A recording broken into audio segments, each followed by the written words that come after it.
Hello दोस्तों, आप सभी कैसे हैं। मैं प्रदीप कुमार आशा करता हूं कि आप सभी अच्छे होंगे।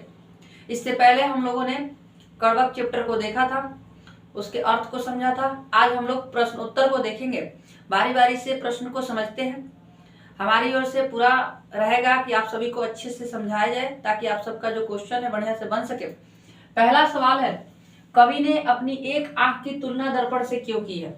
देखिए, दर्पण जो होता है ना, उसमें हम सभी का जो प्रतिबिंब होता है वह वैसा ही बनता है जैसा हम लोग रहते हैं। तो कवि जो है अपने एक आंख को प्रतिबिंब की जैसा इसलिए कहते हैं, तुलना इसलिए करते हैं क्योंकि दर्पण जो है स्वच्छ और निर्मल होता है, वह हमेशा सत्य को दिखाता है।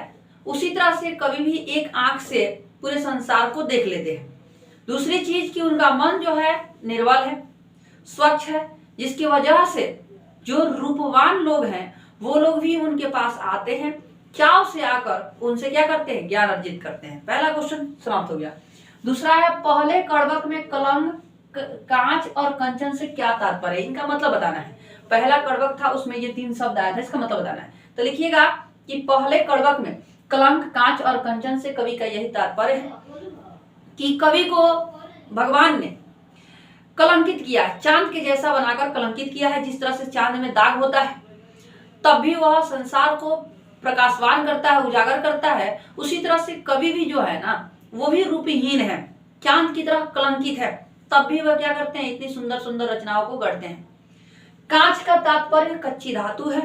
कच्ची धातु को जब तक तपाया नहीं जाता तब तक वह सोना या कुंदन नहीं बनता है। कंचन का अर्थ होता है कुंदन। यानी इसमें यही बताया गया है कि भगवान ने कलंकित किया, कवि को बनाकर चांद की तरह कलंकित किया है। कांच का अर्थ होता है कच्ची धातु, जब तक इसे तपाया नहीं जाता है तब तक यह कुंदन नहीं बनता है। जब तक कंचन, कंचन जो है यानी कि शुद्ध सोना, कुंदन, उसका बताया गया है। तीसरा है, पहले कड़वक में व्यंजित जायसी के आत्मविश्वास का परिचय अपने शब्दों में दे। पहले कड़वक में कवि ने अपने आत्मविश्वास को कैसे बताया है। तो पहले कड़वक में कवि ने बताया है कि मनुष्य को दोष से नहीं घबराना चाहिए।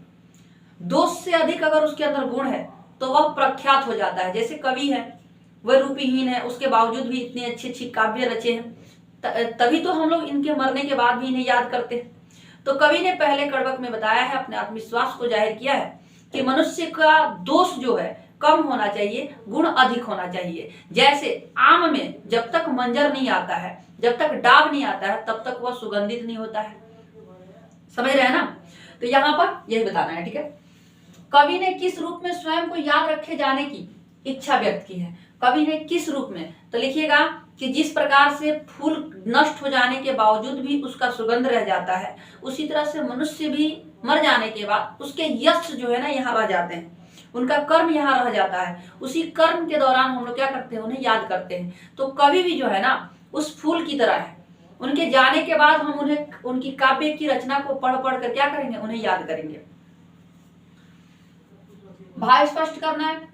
जौ लही अंबही डाब न होई, तो लही सुगंध बसाई न सोई। ठीक है, लिखिएगा प्रस्तुत पंक्ति शीर्षक कड़वक से लिया गया है, जिसके कवि मलिक मोहम्मद जायसी जी हैं, जिन्होंने इस पंक्ति के माध्यम से ये बताया है कि जब तक आम में डाब नहीं आता, मंजरी नहीं आता, तब तक वह सुगंधित नहीं होता है।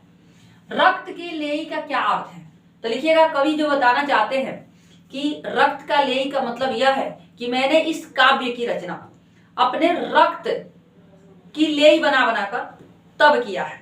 यानी कि अपने रक्त की लेई से अपने काव्य की रचना की है और अपने आंखों के आंसुओं से उसे क्या किया है, धोया है। मोहम्मद यही, अगला क्वेश्चन है 7 नंबर, मोहम्मद यही कवि जोरी सुनावा। यहाँ कवि ने जोरी शब्द का प्रयोग क्यों किया है, मतलब यहाँ पर जो जोरी शब्द है इसका मतलब क्या होगा, तो लिखिएगा जोरी शब्द का अर्थ होता है जोड़ जोड़ कर। कवि यहाँ जोरी शब्द का प्रयोग जोड़ जोड़ कर के लिए किए हैं, क्योंकि बताते हैं कि मैंने अपने रक्त की लेई को बनाकर शब्दों को जोड़ जोड़ कर, रक्त की लेई से शब्दों को जोड़ जोड़ कर क्या किया है, काव्य की रचना किया है। तो जोरी शब्द का अर्थ जोड़ जोड़ कर। दूसरे कड़वक का भाव स्पष्ट कीजिए।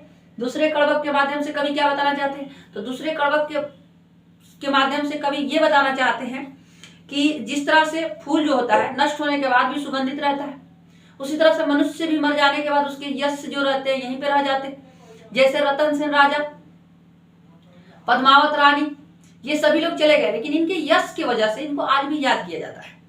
तो ये कवि बताना चाहते हैं कि मनुष्य जो होता है मरने को तो मर जाता है, किंतु उनके द्वारा यश जो है, उनके द्वारा किए गए कर्म जो है, उन्हीं से हम लोग क्या करते हैं, उन्हें याद करते हैं, उनके गुणों से, व्यवहारों से याद करते हैं। व्याख्या करें। धनी सो पुरुष जस कीर्ति जासु, फूले मरे न वासु। प्रस्तुत पंक्ति शीर्षक कड़वक से लिया गया है, जिसके कवि मलिक मोहम्मद जायसी जी हैं, जो इस पंक्ति के माध्यम से ये बताना चाहते हैं कि धन्य है वह पुरुष जिसकी कीर्ति यहाँ पर रह जाती है, मरने के बाद भी उन्हें याद किया जाता है। जैसे फूल मरने को तो मर जाता है, लेकिन उसका वास, उसका सुगंध नहीं जाता है, उसी तरह से वह मनुष्य धन्य होता है जो मरने के बाद भी याद किया जाता है। इस तरह से हम लोगों ने कड़वक चैप्टर का प्रश्न उत्तर सॉल्व किया। आशा करते हैं कि आप सभी को समझ में आया होगा। आज के लिए इतना ही। जय हिंद, जय भारत।